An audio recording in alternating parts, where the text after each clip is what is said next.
in legends, lies in legends. These are the stories that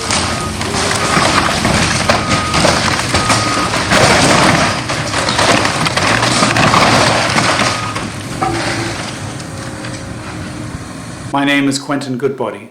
I'm the president of the Ladysmith District Historical Society. I'd like to talk a little bit about a piece of history which has just gone from us in Ladysmith. What I'm going to talk about is the Church of St. John the Evangelist, which was demolished September the 11th, 2019. The church building was originally erected in Wellington in the early 1890s as a schoolhouse belonging to the Church of St. Matthew the Apostle. With the closing of the coal mines in Wellington in 1900, the town rapidly lost its population and attention focused on extension and the area of Oyster Harbour, where renewed coal mining commenced in 1895 and began to build up in intensity. The schoolhouse building was removed from Wellington and transported by rail to Oyster Harbour, where it was re-erected in 1901. Oyster Harbour, by the way, was the future Ladysmith. The town had not yet been incorporated. That wasn't until 1904.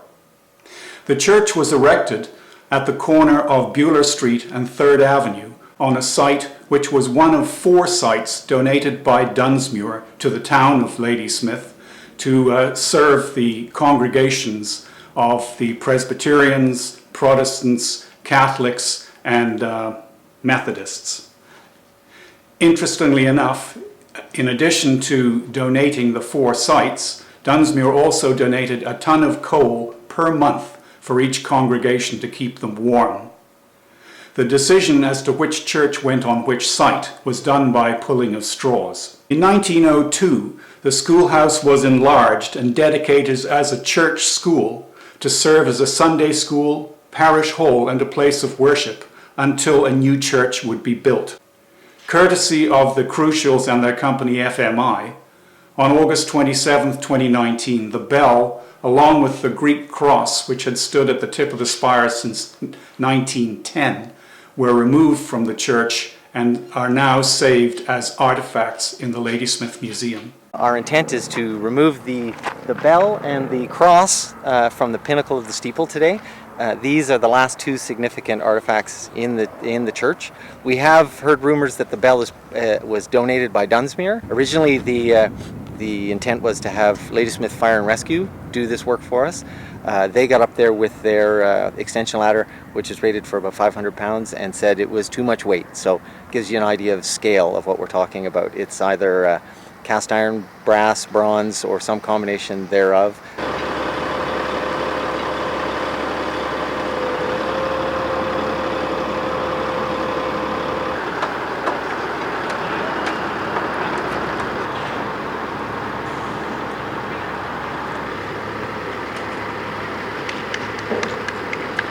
In 1904, Mr. H. Marshall presented the church building with a bell, which is the bell that's currently being removed today.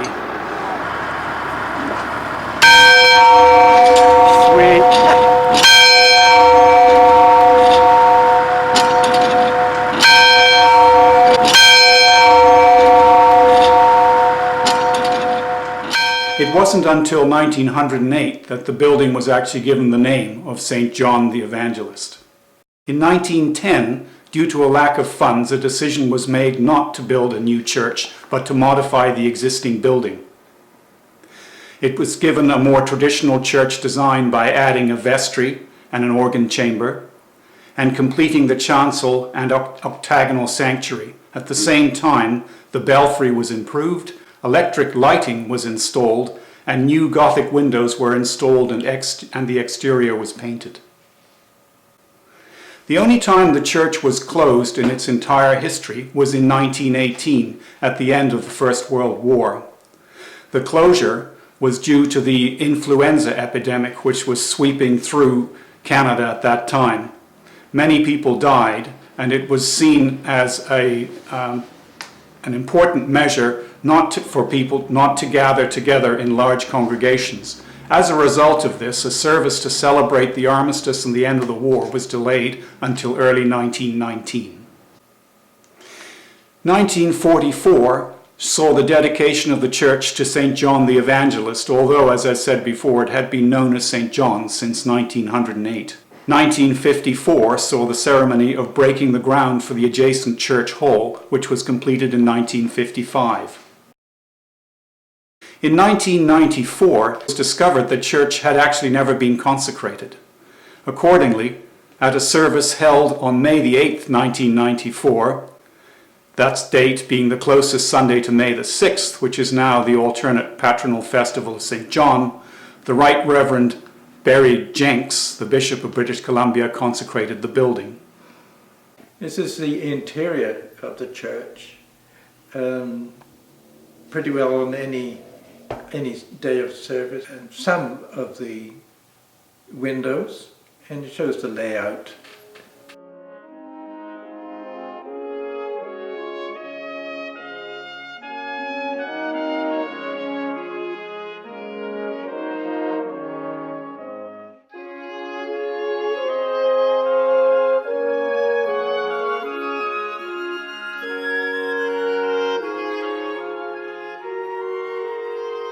In 1996, the brick chimney from the furnace was demolished in a windstorm, which also affected the spire and roofing. The repairs were done through insurance. In 1998 to 1999, significant repairs were undertaken to replace structural timbers affected by dry rot. A number of relatively minor renovations were subsequently undertaken until the building was finally demolished. May 6th and 7th, 2001 were momentous days for the church, being the centenary of the year in which the Anglican parish was inaugurated in Ladysmith. The church was beautifully decorated with a profusion of flowers and was open to anyone who wished to be guided around the many interesting features that evoked memories of former residents in this heritage building. One of the things at the centennial celebrations, we asked people if they could come in period costume. And Bishop Jenks came in typical Anglican clothing of the period. So he had full gaiters all the way up to his knees and knee breeches and so on. It was really quite impressive because he'd gone to that effort. Oh, I wish I'd been round for that. I left for 15 years, so I missed out on this section. And there was a lovely comment by the clergyman at the time, Rosalind Westway. Ah, yes, Ros. She knew the bishop of Vancouver Island was coming, but she didn't expect him to come in costume, but we put it out that it would be fun if costumes could be worn if there were. And it threw Rosalind because she said, "Oh, I wasn't expecting you, Bishop, to come dressed." And when he then had a chance to respond, he said, "Well, I would like everyone to know that I am normally dressed when I go out." There was another thing where people got really dressed up. I was away then too. Anne, remember Anne did some sort of... They did a fun... So Mad Hatter's Tea Party. Mad Hatter's Tea Party. Right. And it was Yeah. a great People came success. Yes. Yeah. A lot of hard work, but a great success. Yes. But there was a lot of fun. Yeah.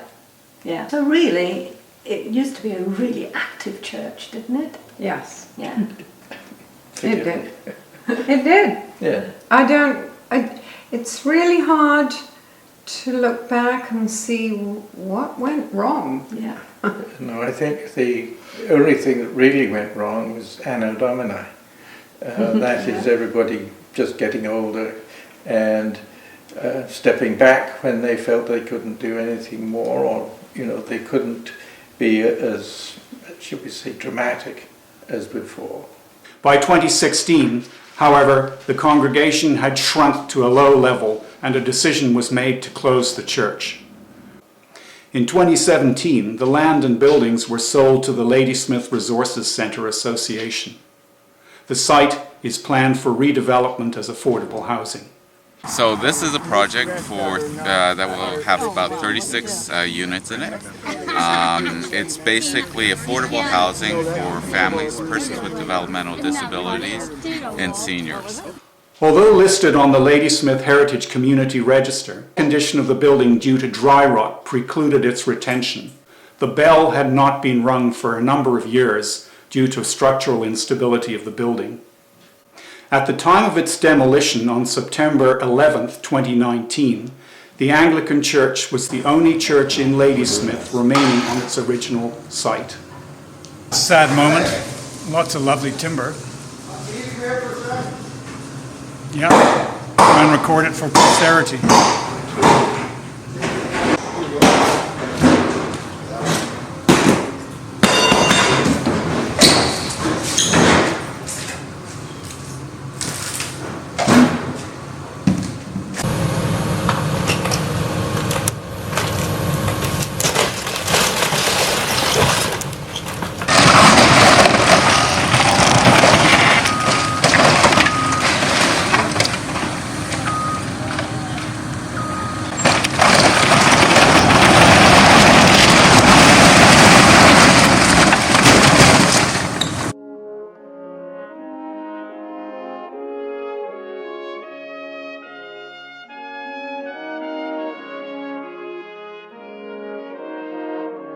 So passes a piece of Ladysmith history. May its part in our heritage be remembered.